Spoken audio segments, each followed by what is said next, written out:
Welcome parents, my name is Gaurav, I am a special educator. तो आज हम discuss करेंगे मेडिसिन्स के रिगार्डिंग कि ऑटिज़म के ऊपर मेडिसिन्स का क्या असर होता है, क्या रोल होता है। मेडिसिन्स होती हैं वो क्या हेल्प करती हैं ऑटिज़म में। तो मोस्टली आपने कई पेरेंट्स से सुना होगा, हम अपने बच्चों के लिए होम्योपैथिक यूज़ कर रहे हैं, कुछ बोल रहे हैं कि हम एलोपैथिक यूज़ कर रहे हैं, कुछ बोल रहे होंगे कि हम ब्रेन बूस्टर यूज़ कर रहे हैं। तो ऐसे क्लियर मैं आपको बता दूं कि पेरेंट्स को पता होता है, डॉक्टर्स को पता होता है कि ऑटिज़म जो है वो बीमारी नहीं है जो मेडिसिन से ठीक हो जाएगी। तो मेडिसिन्स का फिर रोल क्या है ऑटिज़म के ऊपर? जो मेडिसिन्स होती हैं वो सिर्फ बच्चे के जो ब्रेन को थोड़ा-सा काम डाउन करती हैं। लाइक जैसे बच्चा बहुत ज़्यादा हाइपर एक्टिव है, भागता रहता है, बहुत सारे उसमें सेंसरी इश्यूज़ हैं, तो उनको काम डाउन करती है। अब कुछ पेरेंट्स ये बोलेंगे कि हाँ, नहीं हमने बच्चे को मेडिसिन दी थी तो हमारा बच्चा तो बहुत अच्छा लर्निंग करनी शुरू कर दी, बच्चे ने बोलना शुरू कर दिया। आप इस चीज़ को हमेशा देखो कि अगर आपने बच्चे को मेडिसिन दी है, तो आपने साथ-साथ बच्चे के ऊपर काम कितना किया है। जब बच्चे का मेडिसिन से माइंड जो है ना थोड़ा-सा काम डाउन हो जाएगा ना, तो काम डाउन होने से क्या है, बच्चे का ना कंसंट्रेशन बढ़ जाएगा। तब आप बच्चे को कुछ भी करवाओगे, वो बच्चा बहुत जल्दी उसको लर्न करेगा। चाहे वो स्पीच है, चाहे वो उसकी फिज़िकल एक्टिविटीज़ है, चाहे वो कोऑर्डिनेशन की एक्टिविटी है या अटेंशन की एक्टिविटीज़ है। तो सेकंड थिंग ये है कि किसी पेरेंट्स ने मुझसे पूछा था कि सर हमारा बच्चा 4 साल का है, हम किसी डॉक्टर के पास गए, तो डॉक्टर ने हमें मेडिसिन रिकमेंड कर दी, तो हम उसको मेडिसिन दे सकते हैं कि नहीं दे सकते? तो मैंने उनसे जनरली पूछा कि मैम आपका बच्चा हाइपर एक्टिव है, बहुत ज़्यादा भागता है? तो वो बोल रहे कि नहीं हमारा बच्चा तो भागता नहीं है, तो वो तो एक जगह टिक के बैठा रहता है। तो फिर मैंने उनसे पूछा कि तो आपने डॉक्टर से पूछा नहीं कि डॉक्टर साहब आप जो मेडिसिन मुझे प्रिस्क्राइब कर रहे हो, तो वो किस पर्पज़ के लिए है? वो बोल रहे कि हमने पूछा नहीं। मैंने बोला कि आपने डॉक्टर को बताया कि जो हमारा बच्चा बहुत हाइपर एक्टिव है या नहीं हाइपर एक्टिव? कहते हमने नहीं बताया। तो डॉक्टर ने, जो डॉक्टर का माइंडसेट है कि उसको लगा बच्चा ऑटिस्टिक है, मे बी वो हाइपर एक्टिव होगा या उसमें अटेंशन कंसंट्रेशन की प्रॉब्लम होगी, तो उसने मेडिसिन प्रिस्क्राइब कर दी। बच्चे की एज थी 4 साल। तो जितना मैंने रिसर्च किया है या जितना मुझे लगता है, जितना मैंने स्टडी किया है, 6 साल से पहले बच्चे को मेडिसिन नहीं देनी चाहिए। मेडिसिन 6 साल के बाद दीजिए, उससे पहले आप थेरेपीज़ के साथ काम करो, बच्चों को थेरेपीज़ दिलवाओ। अगर थेरेपी से बच्चा काम डाउन नहीं हो रहा है, तब आप मेडिसिन का सहारा ले सकते हो। मेडिसिन का सहारा लेने का मीन्स ये नहीं कि आप मेडिसिन दे रहे हो, थेरेपीज़ बंद कर दोगे, ना, इससे इम्प्रूवमेंट बिल्कुल ही नहीं आएगी। मेडिसिन के साथ-साथ थेरेपीज़ भी ज़रूरी है। अगर आप अकेली थेरेपीज़ ले रहे हो, मेडिसिन नहीं ले रहे, तब तो बच्चे में इम्प्रूवमेंट आ जाएगी। अगर आप मेडिसिन ले रहे हो पर थेरेपीज़ नहीं ले रहे, तो इम्प्रूवमेंट नहीं आएगी। अगर आप मेडिसिन ले रहे हो, थेरेपीज़ भी ले रहे हो, फिर तो बहुत अच्छी इम्प्रूवमेंट आएगी। उस केस में, जिस केस में बच्चा बहुत ज़्यादा हाइपर एक्टिव है, टिक के नहीं बैठता या अटेंशन एंड कंसंट्रेशन नहीं दे रहा। जो स्किल्स होती हैं, स्किल्स जो डेवलप होती है बच्चे के अंदर, वो मेडिसिन से नहीं होती। स्किल्स होती है एक्सपीरियंस से। अगर आप बच्चे को बोल रहे हो कि ये कोन को पिक करो, दूसरी जगह पे रखो, ये मेडिसिन नहीं सिखा सकती। मेडिसिन सिर्फ इतना बच्चे को कर सकती है कि वो आपकी कमांड को सुन ले, राइट? बच्चे को कभी भी, आप एग्जांपल देता हूँ आपको मैं, मेडिसिन, कभी आपने सुना कि मेडिसिन खाने से उस बच्चे ने क्रिकेट सीख लिया? नहीं। क्रिकेट आता है प्रैक्टिस से, स्किल्स से, वो हमें सीखनी पड़ती है। मेडिसिन सिर्फ आपको एक फोकस करने में हेल्प कर सकती है। मेडिसिन कभी भी ऑटिज़म को ठीक नहीं कर सकती।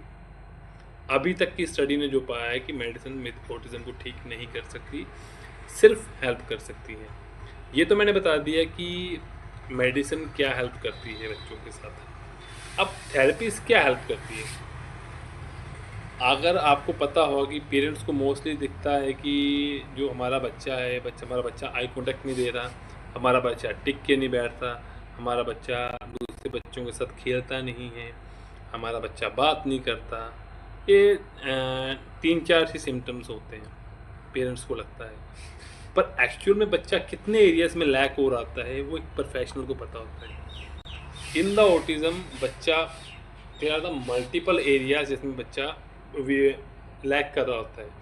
इसमें स्पीच हो गया, कम्युनिकेशन हो गया, सेंसरी हो गया, आई हैंड कोऑर्डिनेशन हो गया, अटेंशन एंड कंसंट्रेशन हो गया, बॉडी ओरिएंटेशन हो गया, बॉडी कोऑर्डिनेशन हो गया, कोग्निटिव स्किल्स हो गया, कोर स्ट्रेंथ हो गया, फाइन मोटर हो गया, ग्रॉस मोटर हो गया, etcetera. There are lots of area इसमें बच्चा लैक कर रहा होता है। अब इन एरिया के ऊपर एक प्रोफेशनल को पता है, क्योंकि वो एक प्लान बनाता है कि हमने कौन कौन सी एरिया पे काम करना है। बच्चे के फाइन मोटर वीक है तो उसको फाइन मोटर की एक्टिविटीज़ करवाएगा, और बच्चे की फाइन मोटर अच्छी है तो उसको फाइन मोटर की एक्टिविटी नहीं करवाएगा, वो कोई और एक्टिविटी करवाएगा। अगर बच्चे को सेंसरी इशू नहीं है तो वो उसको ब्रश लेके नहीं करेगा, सेंसेस पे काम ही नहीं करेगा वो। पेरेंट्स को भी साथ में पेशेंस रखना बहुत ज़रूरी है। मोस्ट ऑफ द पेरेंट्स क्या करते हैं कि थेरेपी तो स्टार्ट कर लेते हैं, बट उनको पता नहीं होता, वो 1 महीने बाद पूछ करने लग पड़ते हैं कि सर हमारे बच्चे में अभी तक तो कोई इम्प्रूवमेंट आई नहीं है, अभी तक वो तो हमारी बात सुननी भी नहीं शुरू हुआ। ऑटिस्टिक बच्चा प्रोफेशनल से तब तक नहीं सीखता जब तक वो उसके साथ एक अच्छी बॉन्डिंग क्रिएट नहीं कर लेता, जिसको हम रैपो बिल्डिंग बोलते हैं। अगर आपका बच्चा एक प्रोफेशनल के आने पे बहुत खुश हो रहा है, बहुत अच्छा, मैं कुछ को अच्छा लग रहा है उसके साथ टाइम स्पेंड करना प्रोफेशनल के साथ बच्चे का, तो आप डेफिनेटली समझ लो कि बच्चा उससे लर्न करेगा ही करेगा। टाइम लग सकता है, वो आपके बच्चे के आईक्यू पे डिपेंड करता है वो कितनी जल्दी पिक करेगा। मेरे पास एक केस था, लास्ट 4 साल पुरानी बात है। That is the case of developmental delay. अब वो छोटा बच्चा था, वो बोलता नहीं था, उसकी अंडरस्टैंडिंग बिल्कुल नहीं थी, बहुत कम अंडरस्टैंडिंग थी, जस्ट कमांड्स। तो जब मैंने उससे काम किया तो 2-3 महीने हो गए, बच्चे ने कुछ भी अंडरस्टैंड करना शुरू नहीं किया। मैं कार्ड्स के साथ करवाता था उसको, कुछ भी अंडरस्टैंड करना शुरू नहीं किया। तो उनके पेरेंट्स बोलने लग पड़े कि सर अभी तक तो उसको कुछ पता नहीं है ना, ये कार्ड सब देती है, बताती है, कुछ ना बोलती है। तो मैंने बोला मैम आपको थोड़ा पेशेंस रखना पड़ेगा, क्योंकि डिपेंड करता है कि बच्चा इस चीज़ को समझता कितना है, उसका फोकस कितना है, क्या उसके ऊपर वो इंटरेस्ट ले भी रहा है कि नहीं ले रहा। मोस्टली बच्चे जो हैं वो प्रोफेशनल के साथ बहुत कम इंटरेस्ट लेते हैं इनिशियल स्टेज में। पेरेंट्स प्रोफेशनल कुछ करवा रहा है तो बच्चे इधर देखते रहेंगे, या बस काम निपटाने के लिए कर लेंगे कि हाँ पकड़ा दिया ठीक है, उसको स्टोर नहीं करेंगे अपनी मेमोरी में कि ये कार्ड को क्या कहते हैं, ये कार्ड को क्या कहते हैं। अब उस बच्चे केस में क्या, तो नेक्स्ट मंथ क्या हुआ, उस बच्चे ने इतनी जल्दी स्पीड पकड़ी, इतनी जल्दी लर्न किया, there are the lots of card, इतनी जल्दी से जल्दी लर्न कर लिए महीने में ही। इवन कि पेरेंट्स को खुद समझ में नहीं आ रहा था, सर हमने इसको सब कुछ बता दिया, सब कुछ इसको आ गया है, अब हम आगे क्या करवाएं। बच्चे में एक लर्निंग स्टेज आती है, और पेरेंट्स को उसके लिए ना थोड़ा सा पेशेंस भी रखना पड़ता है। पेरेंट्स को लगता है कि प्रोफेशनल करवा रहा है तो बच्चा 1 महीने में 2 महीने में बोलना शुरू कर देगा। उनका पेरेंट्स का मेन फोकस होता है कि हमारा बच्चा बोले, बट उस बोलने के पीछे प्रोफेशनल को क्या क्या एफर्ट लगाने पड़ते हैं। क्या बच्चे में सेंस इशू तो नहीं है, क्या बच्चे को ADHD तो नहीं है, क्या बच्चे का फोकस ठीक है, क्या बच्चा चीज़ों की तरफ प्रॉपर देख रहा है, क्या बच्चा कार्ड्स के ऊपर फोकस कर रहा है, अपनी अटेंशन दे रहा है। अगर सबसे पहले ना प्री रिक्विजिट्स पे काम करना ज़रूरी होता है, जो स्पीच के प्री रिक्विजिट्स होते हैं, अगर वो ही नहीं होंगे तो बच्चा कैसे बोलेगा। ज़बरदस्ती बुलवाने की कोशिश करके मान लो वो बोल देगा, पर वो सीखेगा थोड़ी। वो तो उस टाइम पे इसने आ यू या बाबा पापा मामा बोल दिया तो बस हो गया। वो उसको हमने उसकी मेमोरी प्रॉपर स्टोर करवाना है कि ये मम्मा है तो मम्मा को देख के मम्मा बोलना है, तो उसके पीछे काम करने में टाइम लगता है। तो पेरेंट्स को मेरी एडवाइस है कि वो थोड़ा सा पेशेंस रखना शुरू करें, पेशेंस से ही बच्चा आगे लर्न करेगा।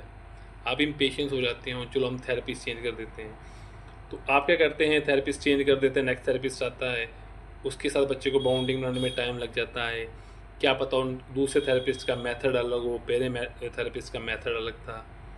थेरेपिस्ट का गोल सेम ही होता है, मेथड अलग हो सकते हैं। क्या पता दूसरे थेरेपिस्ट के साथ बच्चा एडजस्ट ही ना करे, ठीक है, चलो दूसरे थेरेपिस्ट के साथ थोड़ा एडजस्ट करना शुरू कर दिया, तो आपने फिर 2 महीने बाद रिजल्ट नहीं आया तो थेरेपिस्ट चेंज कर दिया, फिर नया थेरेपिस्ट ले लिया। अब उस थेरेपिस्ट में क्या है, क्या पता वो उसके एथिक्स कैसे हैं, क्योंकि हर एक आजकल प्रोफेशनल्स क्या है, कुछ प्रोफेशनल्स ऐसे भी हैं हमारे फील्ड में जो बच्चे को थोड़ा सा हार्ट करते हैं, थोड़ा सा लाइक अनएथिकल प्रैक्टिस करते हैं। तो उसकी वजह से भी क्या होता है कि बाकी प्रोफेशनल की इमेज पे असर पड़ता है कि हाँ लगता है सभी प्रोफेशनल ऐसे ही करते होंगे, पर ऐसा नहीं है। चलो हम बैक टू द टॉपिक आते हैं। हमारा टॉपिक चल रहा था कि हम थेरेपीज क्या हेल्प करती हैं बच्चे की लाइफ में। जो थेरेपीज होती हैं वो बच्चे को स्किल्स सिखाती हैं। जैसे मान लो बच्चे की फाइन मोटर स्किल वीक है तो बच्चे की फाइन मोटर पे काम करना सिखाते हैं, चीज़ों को कैसे पकड़ना है, वो कैसे जॉइन करना है, कैसे थ्रेड डालना है किसी चीज़ में। बच्चे की ग्रोथ मोटर वीक है, बच्चे को चलना सिखाते हैं, बच्चे को जंपिंग सिखाते हैं, ठीक है, बच्चे को बैलेंसिंग सिखाते हैं, ठीक है। तो ये बच्चे को स्किल्स सिखाते हैं। तो मैंने आपको बताया कि there are the multiple skills जिसमें बच्चा लैक कर रहा होता है, जो ऑटिज़म में होती हैं। तो वो सारी स्किल पे एक थेरेपिस्ट को काम करना पड़ता है, फिर बच्चा जाके धीरे धीरे इंडिपेंडेंट होना शुरू होता है। उसके बाद आता है एडीएल। तो जैसे सभी स्किल बच्चे ने सीख ली, फिर एडीएल आता है, एडीएल के टास्क आते हैं। जब एडीएल के टास्क कंप्लीट हो जाते हैं तो बच्चा काफ़ी हद तक इंडिपेंडेंट होना शुरू हो जाता है। बट पेरेंट्स को एक बात का ध्यान रखना पड़ता है कि अगर आपका बच्चा सीवियर कैटेगरी का है, उसको काफ़ी टाइम लग सकता है, बहुत ज़्यादा टाइम लग सकता है। मॉडरेट का कैटेगरी का उसको थोड़ा कम लग सकता है, माइल्ड का है उसको और थोड़ा कम लग सकता है। कुछ पेरेंट्स ऐसे होते हैं कि उनका बच्चा सीवियर केस में होता है पर वो इम्पेशेंस हो जाते हैं कि नहीं सर क्यों इम्प्रूवमेंट तो आ नहीं रही, ये वो इतना टाइम हो गया थेरेपिस्ट लेते हुए। इवन कि मेरे नोन में कुछ ऐसे पेरेंट्स भी हैं, उनका बच्चा ना सीवियर केसेस है ऑटिज्म का, एंड उनको 6-6 7 साल 10-10 साल हो गए थेरेपिस्ट लेते हुए, अभी तक थेरेपिस्ट ले रहे हैं। उनको पता है कि उनके बच्चे की कंडीशन क्या है, क्योंकि सीवियर केस में जो इम्प्रूवमेंट आती है, आईक्यू इंक्रीज़ होता है। हम ये नहीं बोलते कि बहुत ज़्यादा आईक्यू इंक्रीज़ हो जाता है, पर धीरे धीरे बढ़ना शुरू होता है। माइल्ड वाले केस में क्या होता है, बच्चा अंडरस्टैंडिंग करना शुरू कर देता है, बच्चा टॉयलेट ट्रेन हो जाता है, बच्चा स्कूल जाता है, बच्चा बोलता है। मॉडरेट वाले केस में क्या होता है कि बच्चा स्पीच कुछ बच्चों की होती, कुछ बच्चों की नहीं होती, बच्चा टॉयलेट ट्रेन हो जाता है, और मॉडरेट वाला बच्चा भी ऑलमोस्ट स्कूल चला जाता है। सीवियर वाला बच्चा स्कूल नहीं जा सकता क्योंकि वो मोस्टली इंडिपेंडेंट डिपेंडेंट होता है पेरेंट्स। अगर किसी पेरेंट्स का कोई क्वेश्चन है ऑटिज़म के रिगार्डिंग, या उनको कुछ एक्टिविटीज़ समझ में नहीं आ रही या उनको कुछ एक्टिविटीज़ चाहिए, तो आप हमें नीचे कमेंट कर सकते हैं, तो डेफिनेटली हम आपको जवाब देंगे। आप हमारे इंस्टाग्राम वाले पेज को भी फॉलो कर सकते हैं, उसमें हम वीकली कोई ना कोई वीडियो अपलोड करते हैं जिसमें पेरेंट्स को कोई ना कोई नॉलेज दी जाती है। तो मिलते हैं नेक्स्ट वीडियो में। Thank you so much.